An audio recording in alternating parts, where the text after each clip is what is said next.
Um bom dia a todos os ouvintes que semanalmente refletem comigo algum tema que escolho para levar ao ar aos meus amigos.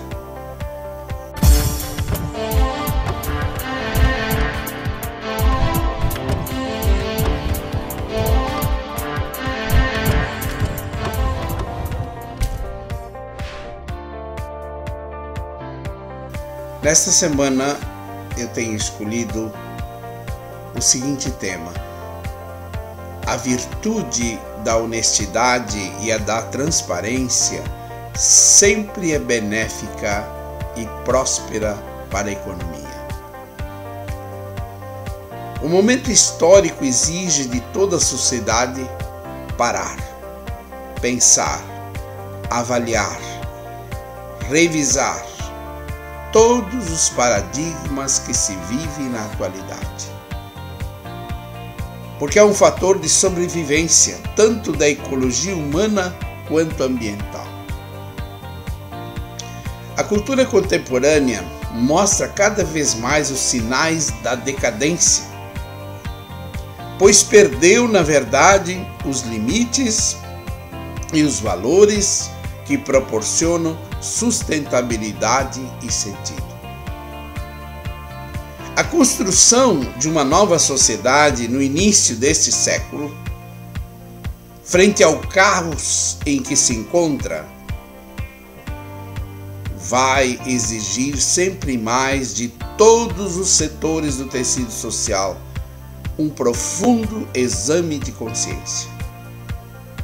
E é bom frisar que progresso e desenvolvimento jamais são retilíneos, infinitos, mas limitados e situados na temporalidade. Recompor a história hoje significa voltar o olhar para os princípios que norteiam o equilíbrio de todas as dimensões. Portanto, sempre é bom lembrar que a natureza não dá saltos. Vejam bem, a natureza não dá saltos, mas segue passos paulatinos, lentos no processo de construção e de maturação. E o câncer dessa ideologia subjetivista, individualista que está por aí, cada vez mais conduz a história ao isolamento dos próprios humanos. Pois os mesmos deixam de ser os protagonistas das mudanças, para se tornarem servos dos próprios impulsos instintivos, que lhes negam a dignidade de ser pessoa feita à imagem e semelhança de Deus. O pensamento do homem e da mulher da pós-modernidade tornou-se narcisista e, consequentemente, dobra-se sobre si próprio, anulando-se como ser pensante e ser de significado. Vergonhosamente, temos que dizer que o Brasil, nesses últimos tempos, vê cenas patéticas de sua história. E, maiormente, dos seus representantes no poder político, salvo sempre as exceções, de um despudor sem igual. E isto já vem de longo tempo. E imaginemos a que nível é que chegamos. Exatamente os gestores públicos. É um retrato claro, explícito da decadência ética e moral da conjuntura política socioeconômica do nosso país. E que concorda-se, de certa forma, se a gente prestar bem atenção o colocar debaixo do tapete escândalos dos que deveriam justamente ser os protagonistas da lealdade e da decência. E não há nenhum argumento que justifique os acontecidos. Pessoas com tais condutas não representam a nação e não dão a tão propalada governabilidade, salvo sempre as exceções que estão aí. Por outro lado, é um retrato fiel da indecência e desconfiguração de algo tão sério que é gerir um Estado de Direito, mas com uma postura marcada pela mentira e pela procura do poder pelo poder, é desastroso.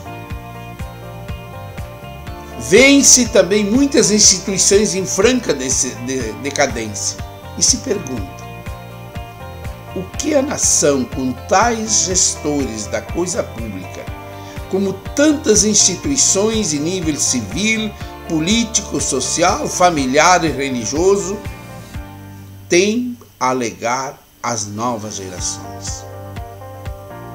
Que perspectivas de mudanças nós temos pela frente? Que cenário os meios de comunicação nos passam diariamente? É complicado. Deixa a gente, de certa forma, estarrecido. Que mundo é este? Quando vamos mudar esse paradigma? Embora não devemos perder a esperança de mudança.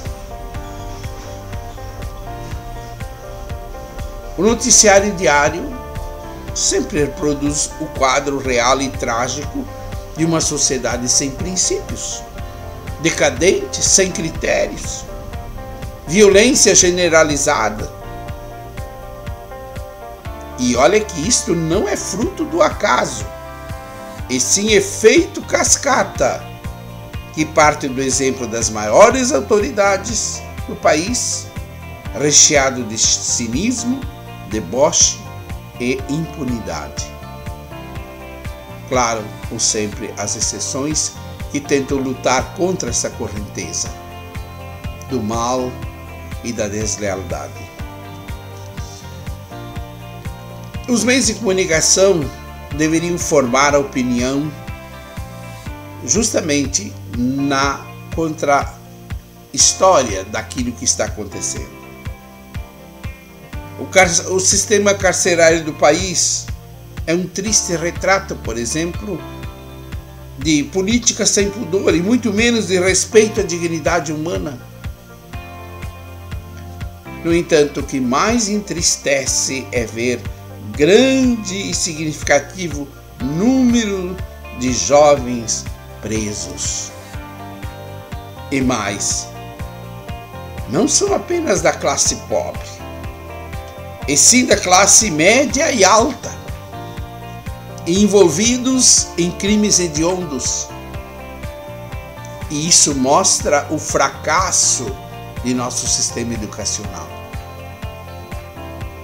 Portanto, minha gente, meus queridos irmãos e irmãs, não basta criar novos presídios, mas investir pesado numa educação de qualidade, com mestres bem pagos, onde os valores da veracidade sejam prioritários no processo de formação do caráter e da personalidade de nossas crianças e de jovens adolescentes. Vejo que veracidade, honestidade são princípios norteadores que se aprende, como eu já disse em outros vídeos, em outros livros meus, publicações, em primeiro lugar na família, reforçados posteriormente na escola. Uma nação que se preza sempre tem a preocupação de uma formação integral, ou seja, não foca apenas a formação tecnológica, mas também a área das humanidades. E nisso temos que apostar pesado nisso, porque faz a diferença. De nada adianta grandes tecnólogos, grandes profissionais, preparação para o mercado, demanda de mercado, mas pessoas que não conseguem sequer gerir os próprios conflitos existenciais, como já falei em outras ocasiões. Sem a dimensão humana, a gente corre o risco de se tornar uma mercadoria. E não é muito diferente, não. O que é vigente, lamentavelmente. Ser veraz, minha gente, significa uma atitude do ser humano em relação a si mesmo. Verdadeiro é quem está de acordo com sua essência interior. Diz a verdade e em todo o seu comportamento expressa que pode confiar nele. Que ele pensa de maneira como diz e se comporta como diz.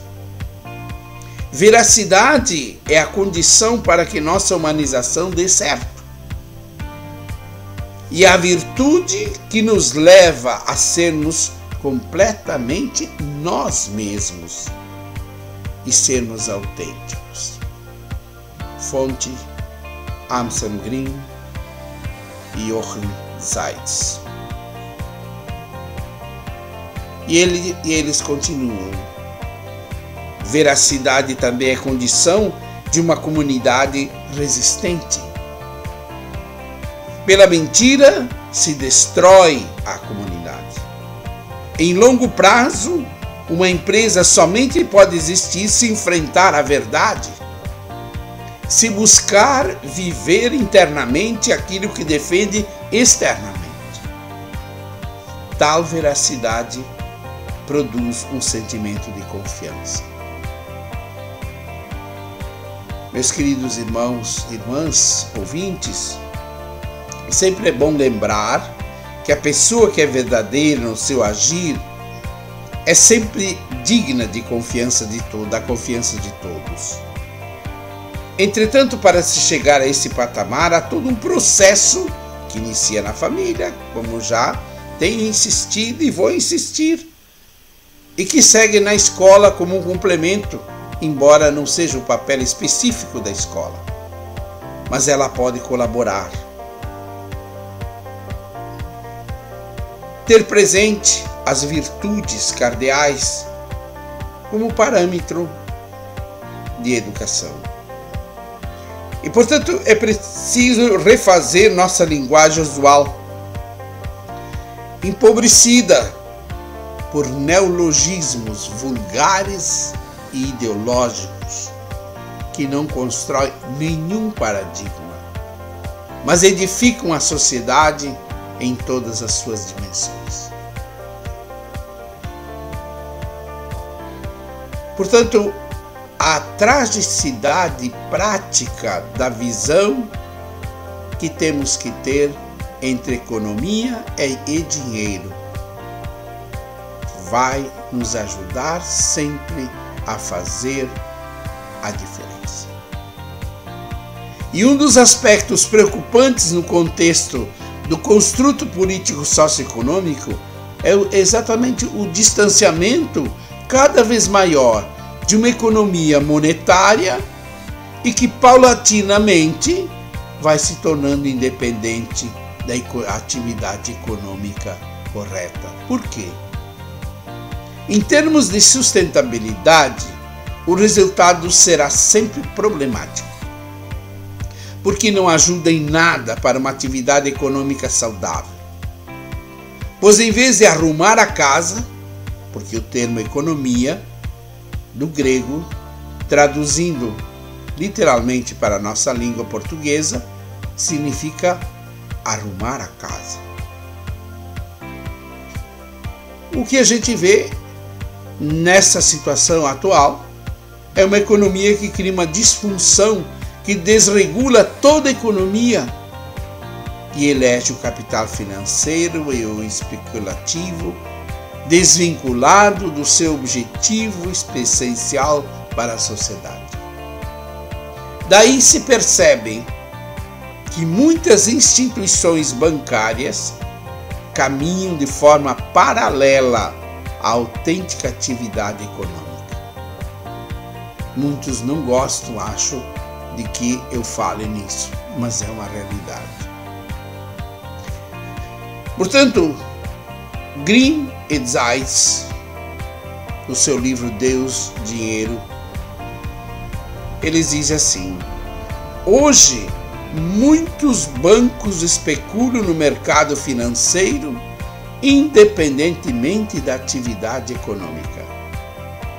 Com suas especulações, eles podem levar economias nacionais inteiras à ruína